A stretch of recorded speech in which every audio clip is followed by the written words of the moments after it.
Donald Trump tiene un problema enorme y ese problema no se llama Irán, no se llama la economía, no es el Congreso, es una palabra de 4 letras. Bueno, no es la que ustedes de pronto se están imaginando. La palabra ¿cómo? ¿Recuerdan cuando prometió acabar la guerra en Ucrania en 48 horas? 48 horas. Sonaba seguro, sonaba poderoso, pero nunca dijo cómo. ¿Recuerdan los aranceles? Que iban a hacer rico a Estados Unidos, que iban a traer de vuelta las fábricas, que los estadounidenses iban a estar nadando en prosperidad. Bonito discurso, pero nunca dijo cómo. ¿Recuerdan cuando prometió bajar los precios el primer día de su mandato? El primer día. Spoiler, los precios no vieron ese memo, porque el presidente nunca dijo cómo lo iba a hacer.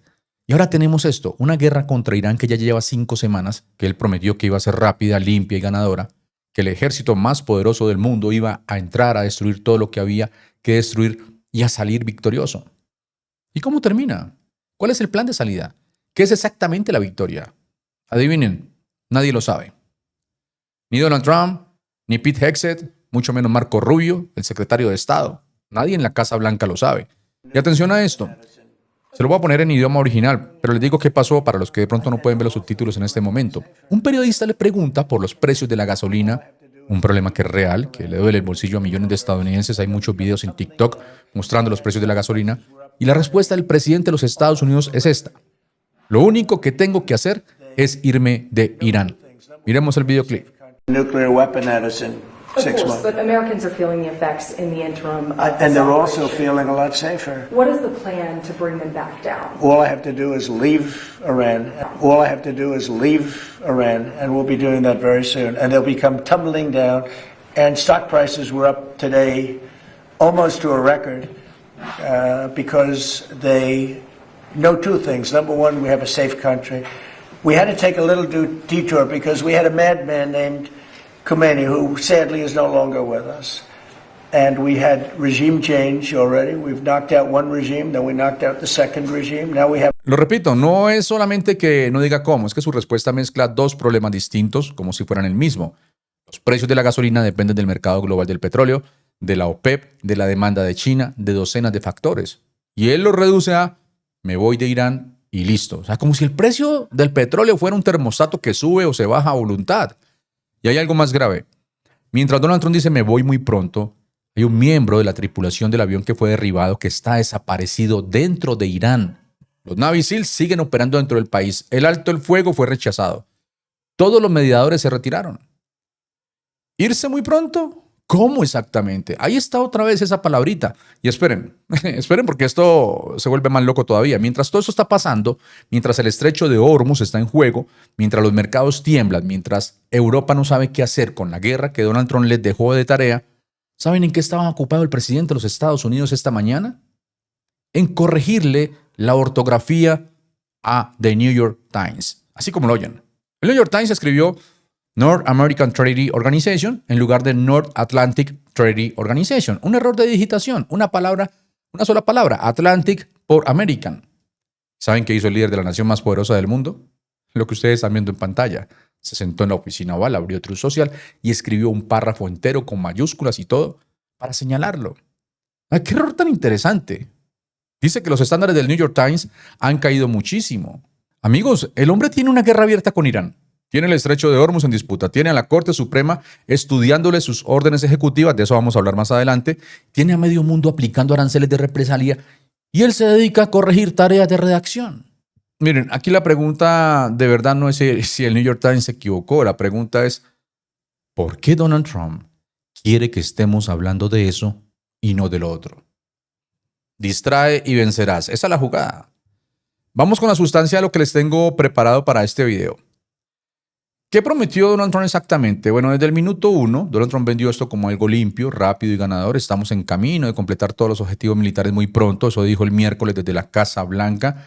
Pete Hegseth, el secretario de Defensa o de Guerra, como lo llaman ellos, dijo que esta guerra no se parecía en nada a Irak o Afganistán, que esta vez sí sabían lo que hacían. Los objetivos declarados eran 2. Detener el programa nuclear de Irán y lograr un cambio de régimen. Punto. ¿Qué está pasando de verdad? El ejército de Estados Unidos ha atacado más de 12.000 objetivos en Irán, destruyeron su armada, destruyeron gran parte de su fuerza aérea, agotaron sus misiles, eliminaron a mucha de la cúpula militar iraní, con inteligencia artificial y misiles de precisión. En papel eso suena a paliza total, pero Irán sigue peleando. El viernes derribaron un F-15 estadounidense, ese avión de combate de última generación. Eso destruyó en parte el argumento de que Estados Unidos ya tenía superioridad aérea total. Ahora, hablemos de los errores, porque no es uno, son varios y son graves. El error número 1, creer que la fuerza lo resuelve todo. Miren, Donald Trump y su equipo tienen una sola herramienta en la caja, el martillo. Y cuando solo tienes un martillo, todo parece clavo. Creen que si golpeas con suficiente fuerza, el otro se rinde. A veces funciona. Con Venezuela les funcionó. Pero hay un momento en que el enemigo deja de calcular cuánto pierde y empieza a pelear por sobrevivir, y ahí la lógica cambia. Ese régimen no va a ceder solo porque les destruiste los misiles. Sus bajas no les duelen igual que a los estadounidenses. Eso no es crueldad, es estrategia, y Donald Trump nunca lo calculó. Error número 2. Entrar a la guerra sin hablar con los aliados de siempre. ¿Con quién habló Donald Trump antes de lanzar esta guerra? Con Netanyahu, con Mohammed bin Salman. Israel y Arabia Saudita, dos países con sus propios intereses muy específicos en la región, que no necesariamente coinciden con los de Estados Unidos ni con los del resto del mundo. ¿Con quién no habló? Con la OTAN, con Europa, con los aliados históricos que llevan décadas construyendo con Estados Unidos la arquitectura de la seguridad global. Y ahora que el estrecho de Hormuz está comprometido, pues les dice a esos mismos aliados que él ignoró: hey, vayan ustedes a tomarlo. Lo más difícil ya pasó. Yo hice lo más difícil, ahora les toca a ustedes. ¿Cómo se llama eso? Bueno, se llama usar a los amigos cuando te conviene y olvidarlos cuando no. Y los aliados lo notaron y lo están procesando, y la consecuencia es que Estados Unidos está más solo en el mundo de lo que ha estado en décadas. El error número 3. Nunca intentar la diplomacia en serio. Antes de disparar el primer misil, agotaron todas las vías diplomáticas: negociación, presión, coordinación con aliados, canales secretos. No hay evidencia de eso. Lo que sí hay evidencia es de que Donald Trump prefería la acción militar porque le funciona mejor en las redes sociales. Una bomba cae bien en Truth Social, una ronda de negociaciones en Ginebra, no tanto. Y aquí viene lo más irónico. Antes de esta guerra, la opción de monitorear los sitios nucleares iraníes vía satélite y atacarlos desde el aire si era necesario, esa misma opción que Donald Trump mencionó en su discurso como alternativa, ya existía, ya era una posibilidad.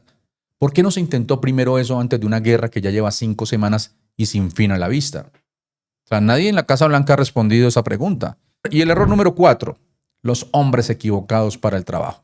Aquí viene el que a mí me parece el más escandaloso de todos. ¿A quién puso Donald Trump a manejar la diplomacia en Medio Oriente? A Steve Witkoff, un desarrollador inmobiliario de Nueva York, y a Jared Kushner, su yerno, también del mundo inmobiliario.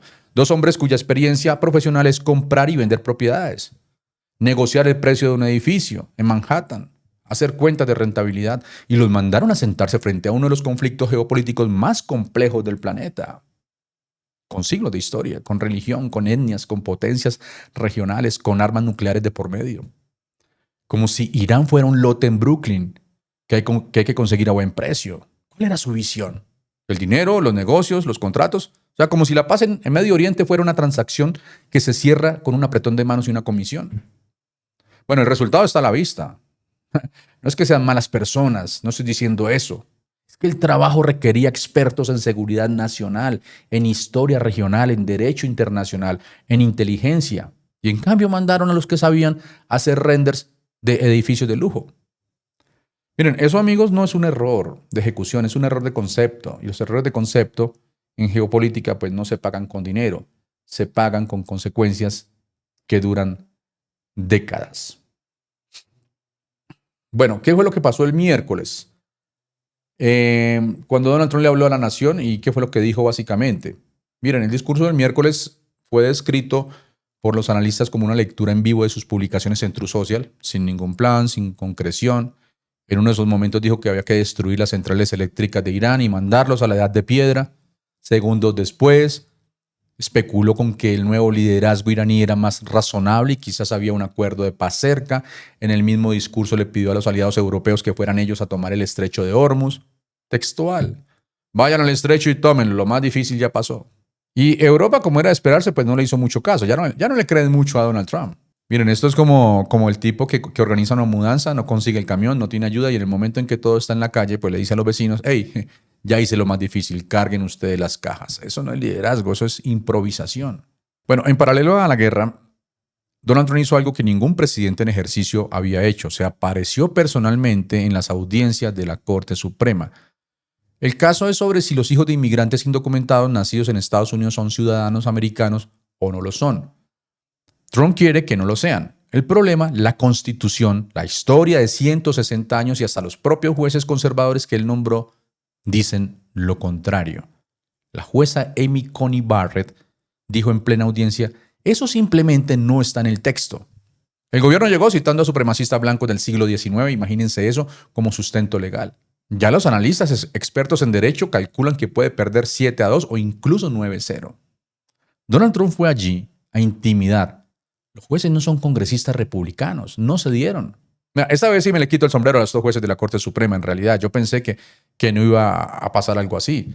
Miren, la predicción más honesta, la que dan los analistas, dicen que Donald Trump va a sacar la pancarta de misión cumplida, va a decir que ganaron y va a dejar el desastre del estrecho de Hormuz para que Europa y el resto del mundo pues lo resuelvan. Irán seguirá controlando o influenciando ese estrecho y cualquier país que quiera pasar por petróleo por ahí, pues va a tener que pagar, negociar con ellos, no sé. En otras palabras, Estados Unidos destruyó mucho, gastó mucho y podría terminar este conflicto con Irán en una posición no tan fuerte como estaba antes. Eso, amigos, no se llama victoria, se llama haber creado el problema que quería resolver.